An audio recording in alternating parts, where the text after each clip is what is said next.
اللہ نے بیان فرمایا اور وہی مسئلہ آپ نے اٹھایا، وہ ایمان کا مسئلہ، اور یہی بات جو اللہ فرماتا ہے کہ جب ہم نے کسی کو بھیجا ہے تو اس کو یہی ہدایت کی ہے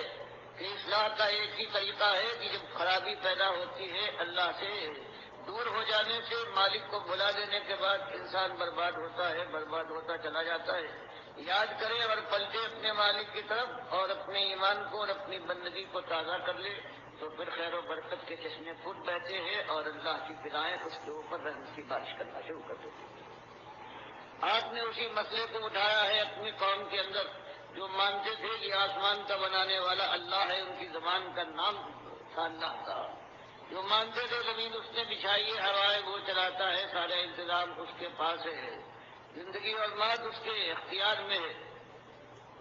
وہ قوم تھی۔ لیکن اس کے ساتھ اس نے وہی ایمان کے ساتھ وہ ظلم کیا تھا، وہی شرک کا ظلم کہ اللہ کے ساتھ اللہ کے نام دوسروں کو دیے تھے، پروردگار کی طرح سے ان کو پکارا تھا اور زیادہ خوشی اور خوشحالی اور کے ساتھ پکارا تھا، اس لیے کہ خیال یہ تھا کہ یہ ہے، یہ اس سے قریب کر دیتے ہیں۔ اب اس کو ان لوگوں کے ہاتھ میں بات دی ہے پروردگار نے اپنی کائنات کی فرما روائی، یہ اس کے محبوب ہیں، اب یہ چلاتے ہیں، وہ ہے تو ضرور ان کا لیکن براہ راست سب مداخلت نہیں کرتا، تو اس لیے جو ان کے معبود تھے اب ان کا چرچا تھا۔ اللہ کے نبی صلی اللہ علیہ وسلم نے جب یہ آواز اٹھائی ہے کہ قولوا لا الہ الا اللہ تفلحوا، کہ قوم کے لوگوں اللہ کو اپنے الہ کے متعلق کہہ دو کہ وہی ایک الہ ہے اور تم الہ کو کے متعلق جانتے ہو، تمہاری اپنی زبان ہے کہ جو خالق ہو اور مالک ہو، جو ایک حقدار ہو بادشاہی اور حکومت کا، سب جس کے چاکر ہوں اور سب کے محتاج اور اس کے سب محتاج اور اس کے نیچے ہوں، وہی الہ ہے، قرآنی اس کو زیب دیتی ہے اور قانون اس کا حق ہے، بندگی اس کی ہونا چاہیے، کہا اس کا چلے گا، حرام و حلال کی قید اس کی مانی جائے گی، اس کے سامنے تم کو جانا ہے۔ تو وہ کہتے تھے کیا کر آپ ہم کو کس چیز کی طرف بلاتے ہیں، جو آپ کہتے ہیں ہم سب مانتے ہیں۔ اللہ کے نبی سے فرماتے ہیں بس ایک بات، تم چاہے یہ مانو لیکن اس کے ساتھ تم نے اپنے وسیلے اور واسطے بنا لیے ہیں، ان کے ذریعے سے پہنچتے ہیں، براہ راست اس تک پہنچنا ممکن نہیں ہے، اور یہ واختیار مقرر کر دیے گئے ہیں، ان کے پاس سب کچھ ہے، تو پھر اب ان سے تعلق ہونا چاہیے۔ تم نے اپنے مالک سے اپنا رشتہ کاٹ کر ان سے جوڑ دیا ہے، ان کو تم نے مالک سے زیادہ اپنا مالک سمجھ رکھا ہے، یہ شرک ہی نہیں بلکہ اللہ تعالیٰ کے ساتھ انتہائی ظلم اور شرک کی انتہا ہے۔ اسی کے اوپر تو قیامتیں ٹوٹی ہیں، ہر طرح سے ڈرایا گیا ہے، مارا گیا ہے، نکالا گیا ہے، رشوتیں دی گئی ہیں ہر قسم کی، کہ بس یہ بات نہ کہیے، باقی آپ جو کہنے کو کہیں ہم ماننے کو تیار ہیں۔ اور مسائل بھی تو بے حساب ہیں، آخر آپ کی قوم کس طرح سے اس پریشانی کی زندگی گزار رہی ہے، سوائے چند لوگوں کے باقی نہ زمین ہے جس کی کاشت کی جا سکے، نہ باغات ہیں، نہ یہاں بارش ہوتی ہے، اور پیٹ کی آگ میں جلتی ہے آپ کی امت کی اکثریت، اس کے لیے کچھ کیا جائے تو بات بھی ہے۔ یہ غلاموں کا مسئلہ نہیں کہ آپ کو نہیں بلاتا، اور کیا یہ غلامی جو اپنا ملک ہے اور اس کے شمال میں کتنا ملک کا حصہ ہے جس کو عیسائیوں نے ہتھیا لیا ہے، اور بحرین کے علاقے کے اوپر کسرا کی حکمرانی ہے، اور جنوب کے اندر پورا یمن کا علاقہ عیسائی کالے عیسائیوں کے ماتحت ہے، اور اس کے علاوہ کتنے مسائل ہیں۔ اب یہی ایک مسئلہ آپ کے پاس رہ گیا ہے، آپ یہ کیجئے کہ یہ چیز قرآن رہی رہا گا اور بدل کو ہم آپ کو اب بھی سمجھتے ہیں محبت کی نگاہ کہ ہماری آپ بھی اٹھتی ہے، لیکن ہم مجبور یہ ہیں کہ آپ نے یہ مسئلہ اٹھایا ہے، یہ ایمان اور بے ایمانی کا مسئلہ۔ آپ اس قرآن کو جو کہتے ہیں اللہ کی طرف سے آیا ہوا قرآن ہے، اس کے اندر یا تو دوسرا قرآن لے آئیے جس میں ہماری ان حضرات کی توہین اور ان کے ساتھ گستاخی نہ ہو، یا جہاں جہاں ایسا معاملہ ہے وہ بدل دیجیے، باقی ساری باتیں ہم ماننے کو تیار ہیں، آپ کے اوپر ہمارا اعتماد ہے، ہماری آنکھوں پہ تارے ہیں۔ لیکن اللہ کے نبی صلی اللہ علیہ وسلم کا کہنا تھا یہ میری اپنی بات نہیں ہے، میں خود اس کا پابند ہوں، یہ اللہ نے مجھ پر حکم کے ذریعے سے وحی کے ذریعے سے اسے اتارا ہے، اور میں بھی مسئول اور اس کا پابند بننے والا ہوں اور الگ نہیں ہوں، اس کے اس میں تبدیلی کا کوئی امکان نہیں، اور اگر کبھی میں اس طرح سے تبدیل کرنے کی کوشش کروں تو وہ دن تو بہرحال آنے والا ہے کہ اللہ کی بارگاہ میں مجھ سے باز و پرس ہوگی، اور اللہ کا عذاب ایسا عذاب ہے کہ کوئی مجھے نہ بچا سکے، عذاب عظیم ہے۔ یہ باتیں ہوتی رہی اور برابر چوٹے کھاتے رہے، کتنے ہیں جوان مرد کہ وہ سنا ہے انہوں نے اور آخر میں ایمان لانے کے بعد اپنی جوانی کی ساری امنگوں کو انہوں نے تج دیا ہے، اور اپنی جوانی اور اپنی ریاست اور اپنے خاندان کی بڑائی کا جو معاملہ تھا وہ سارے خیالوں کو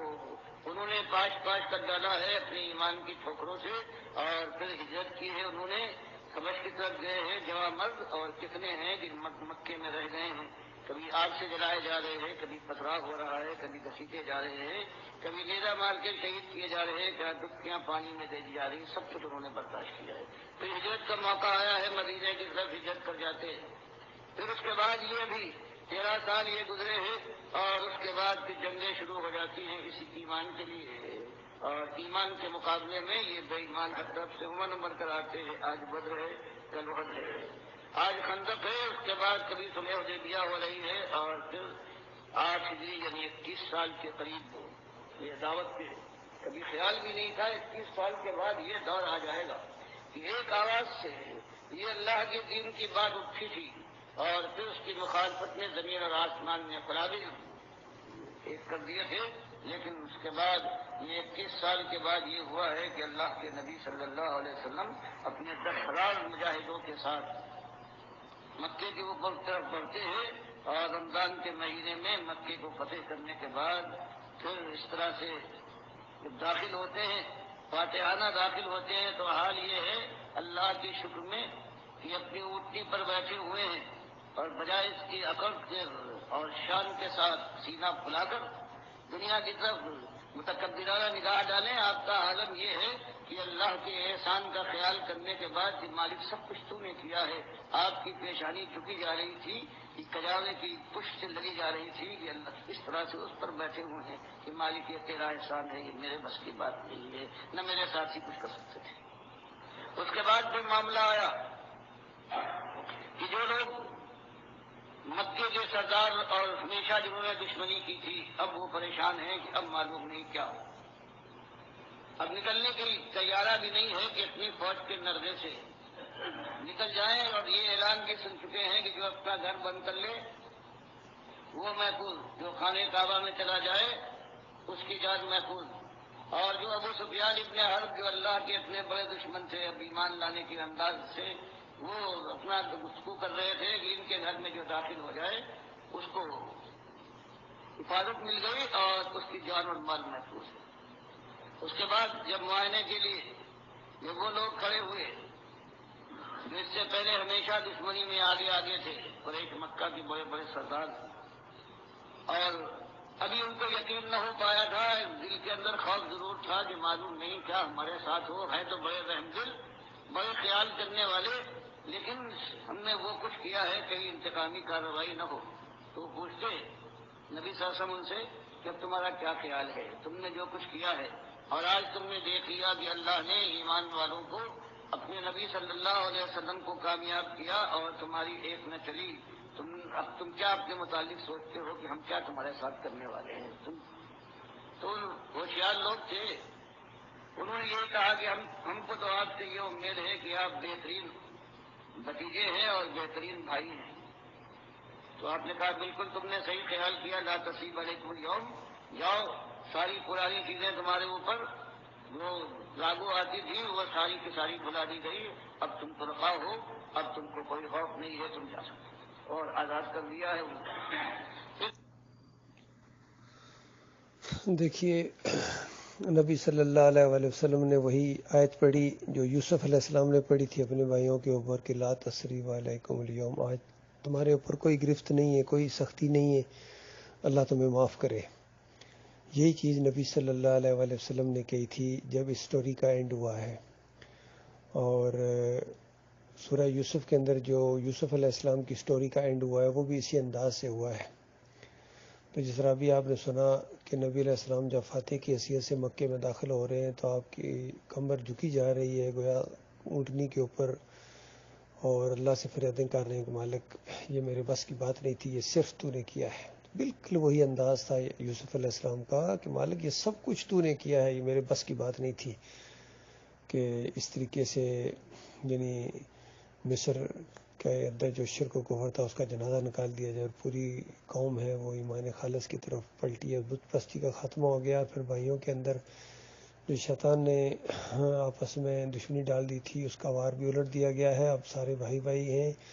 محبت پیدا ہوگی ہے، اور والدین کو وہاں سے یہاں اللہ تعالیٰ لے آیا. کس انداز سے اسٹوری کا اینڈ ہو رہا ہے؟ تو شکر گزاری کے جذبے کے تحت وہ اللہ کے سامنے سجدے ریز ہو گئے. تو یہ شکر گزاری کا سجدہ تھا جو اللہ کو ہوا ہے. لیکن افسوس کہ ڈاکٹر مسعود الدین عثمانی رحمۃ اللہ علیہ کی اجتماعت کے یہ جو امیر بنائے گئے تھے محمد حنیف صاحب، ان کے دماغ کے اندر ایسا ہے، یہ شیطان کا وار ہوا. انہوں نے کہا کہ سارا خاندان یوسف علیہ السلام کے سامنے سجدے میں گر گیا. تو یہ تو بالکل ایسی بات ہے کہ فتح مکہ کے موقع کے اوپر کیا پورا مکہ وہ نبی علیہ السلام کے سامنے سجدے میں گر گیا تھا؟ ہرگز نہیں. یہ سوال ہی پیدا نہیں ہوتا، یہ سوچا بھی نہیں جا سکتا. جس طرح یہ سوچا نہیں جا سکتا اس طرح وہ بھی سوچا نہیں جا سکتا. وہ سجدہ شکر تھا جو اللہ کو کیا پورے خاندان نے. اسی لیے ڈاکٹر صاحب رحمۃ اللہ علیہ کا فتویٰ ہے کہ جن کا ایمان خراب ہوتا ہے وہ اس طرح تفسیر کرتے ہیں کہ یوسف علیہ السلام کو سجدہ ہوا. تو بالکل جس طرح ایمان خراب لوگوں نے تفسیر کی ہے، اسی طرح محمد حنیف صاحب کا چونکہ ایمان خراب تھا، ایمان کے اندر شرک تھا، انہوں نے اس طرح تفسیر کر دیا اور اس طرح جماعت کے اندر ایک انتشار پیدا کر دیا. مختلف گروپوں کے اندر لوگ بٹ گئے، اور یہ ہیرے جو ایک موتی ایک ہار کی طرح تھے، ایک لڑی کے اندر تھے، ان کو انہوں نے بکھیر دیا.